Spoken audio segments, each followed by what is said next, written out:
Le capitalisme. Alors, tu as très certainement déjà entendu cela quelque part.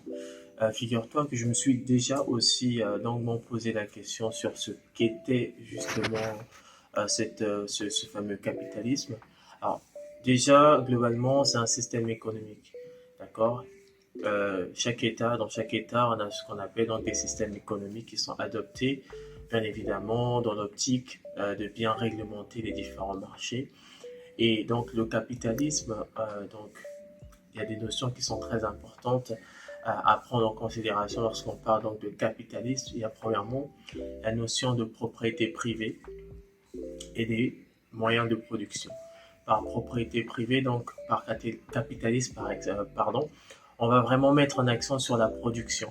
Donc le développement du capital passant par une augmentation de la production. Donc, dans cette optique-là, les différents agents économiques qui vont intervenir, notamment les entreprises, les ménages ou encore les organisations et autres, sont dans cette optique-là qui est de produire.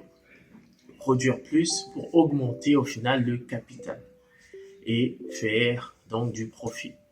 Et la chose qui est intéressante dans tout ça, c'est que cela met forcément l'État dans une situation peut-être contraignante. Pourquoi? Parce que sur le marché, l'État a donc cette obligation de le réglementer. Et il y a donc cette notion de la liberté au niveau de la concurrence.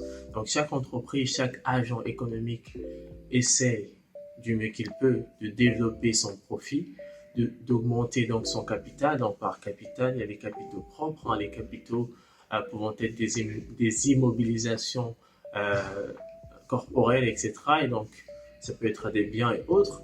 Bref, chaque entreprise essaie vraiment de développer au maximum son capital en passant par la production. Et justement à ce niveau-là, quand on dit production, cela met en avant d'autres problèmes liés à l'organisation et la gestion des ressources humaines au sein de l'entreprise.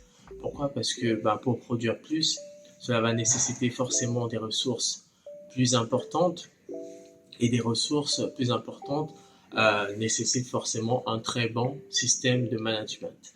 Donc manager les équipes et autres.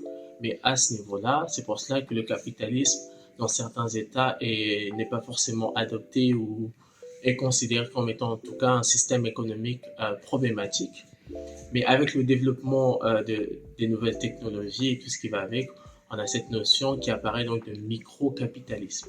Donc chaque personne à petite échelle devient donc propriétaire d'une propriété privée et donc en capacité au final de produire et s'introduire donc dans le marché et être concurrent.